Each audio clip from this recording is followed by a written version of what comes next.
यहाँ उपस्थित सभी साहित्यकारों को मेरा प्रेम भरा नमस्कार। बड़ी खुशी हो रही है मुझे यहाँ आके पुरस्कार प्राप्त करने पर। मैं बहुत बहुत अपना आभार व्यक्त करती हूँ जिन्होंने भी मुझे चयनित किया और मुझे इस योग्य समझा कि मैं इस के लिए पुरस्कार मुझे देना है। तो मैंने तय कर लिया कि मुझे तो जरूर जाना ही है। हमारे यहाँ आप तो जानते हैं हिंदी विरोध है। मैं एक शब्द भी घर में भी या बाहर भी हिंदी में नहीं बोल पाती। तो अभी एक मौका मिल गया मुझे, मैंने कहा मुझे तो बोलना ही है। तो ये सम्मान जो मैंने ग्रहण किया इसके लिए आभार तो व्यक्त करना ही है एक बार।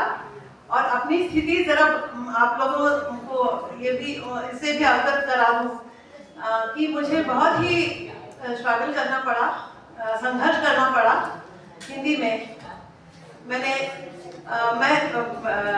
BSNL से सेवानिवृत्त हूँ, तो उसमें मैं अपने लोगों को, स्टाफ को पढ़ाती थी, कर्मचारियों को पढ़ाती थी। मुझे 3:30 से 5 बजे तक सिखाने का जो कार्य दिया गया, तो उसमें कोई ना कोई ऐसे आ जाता था। हर 6 महीने का जो सेशन होता था प्रबोध प्रवीण प्राज्ञा पुस्तक पढ़ाने का, तो कोई ना कोई आर्ग्यू करने लगता, बहस करने लगता कि हम पर क्यों ये हिंदी थोपा जा रहा है।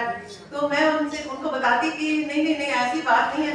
देखिए, हम जो वो फिर नहीं कहते, बिल्कुल अलग है, हिंदी और तमिल बिल्कुल अलग है, हम पर थोपा जाए। पर उनको जो कुछ आर्थिक सुविधाएं दी जाती थी ना, वो सब उनको चाहिए।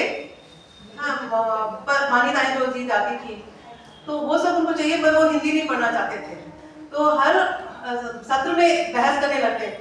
तो फिर मैं कहती कि नहीं ऐसी बात नहीं है, आप अनजाने में बहुत सारे संस्कृत या हिंदी शब्द का इस्तेमाल करते हैं। तो उन्होंने कहा ऐसे कैसे? तो मैंने कहा पुस्तक, तो हम तमिल में पुस्तक हम ये कहते हैं और सूर्य हम कहते हैं, तो ये तो सूर्य है ही। तो ऐसे हर सेशन में मुझे उनको समझाना पड़ता। फिर मैंने सोचा कि एक शब्द संगम मैंने तैयार की, सारे ऐसे शब्दों को निकाल के एक शब्द संगम नामक एक पुस्तक निकाली। फिर इसका तो बहुत मुझे अप्रत्याशित डिमांड हो गया, मांग बढ़ गई। हर वर्कशॉप में हर सरकारी कर्मचारी ये इसमें ले लेते थे, कार्यालयों में अपने वर्कशॉप के लिए खरीद लेते थे। और केंद्रीय हिंदी निदेशालय ने भी 200 प्रतियां ली थी और वैसे मुझे बहुत प्रोत्साहन मिला। फिर इसी प्रोत्साहन से मैंने सोचा अच्छा कुछ तो लिखूंगी मैं।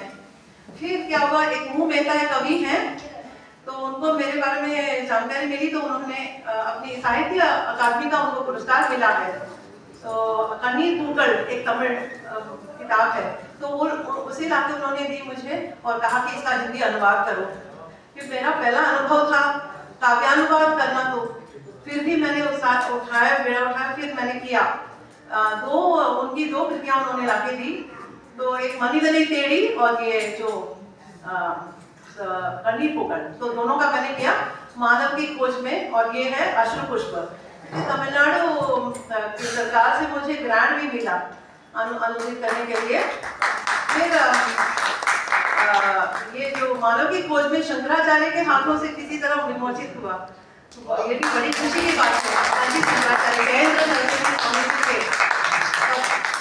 एक 2 जन थे, मैं उनको बहुत याद करके अपना आभार व्यक्त करूंगी, जो अभी नहीं है, स्वर्गवास हो गए उनका। एक बालशौरी रेड्डी थे और एक मधु धवन, एक कॉलेज की प्रोफेसर थी, सेरा मेरिस कॉलेज की। तो बहुत बड़ा आयोजन करती थी और गवर्नर्स को बुला लेती थी, राज्यपाल को बुला लेती थी, और उनके हाथों से मेरी किताबों का विमोचन हुआ। फिर तमिलनाडु के स्वतंत्रता सेनानी, उस पर भी मैंने लिखा, उसके लिए केंद्रीय हिंदी निदेशालय का 1 लाख का पुरस्कार मुझे प्राप्त हुआ। ऐसे जब पुरस्कार मिलते हैं तो हमें हमारा उत्साह बढ़ता है और हम और भी लिखने लगते हैं। फिर तमिलनाडु के शैव संतों पर मैंने लिखा। अच्छा, तो तमिलनाडु के शैव संतों पर भी मैंने लिखा है। और आर्यवल्लियप्पा एक तमिल कवि है, ये इन्हीं की कविताओं का ये अनुवाद है। अतुंगवारी गणपति बाल साहित्य है। और मौलिक भी मैं लिखती हूँ। ये है मेरा मन की झंकार काव्य संग्रह है। और अभी सुंदरी का सपना और अन्य कहानियां कहानी संग्रह है, ये सब मैं लिखती जा रही हूँ। अभी और भी बहुत कुछ योजनाएं हैं लिखने की। धन्यवाद मुझे इस अवसर देने के लिए। இந்த பரிசு கொடுத்ததற்கு மிக்க நன்றி.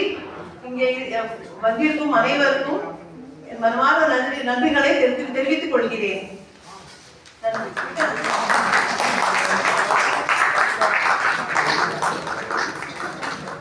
धन्यवाद बहन जमुना कृष्ण।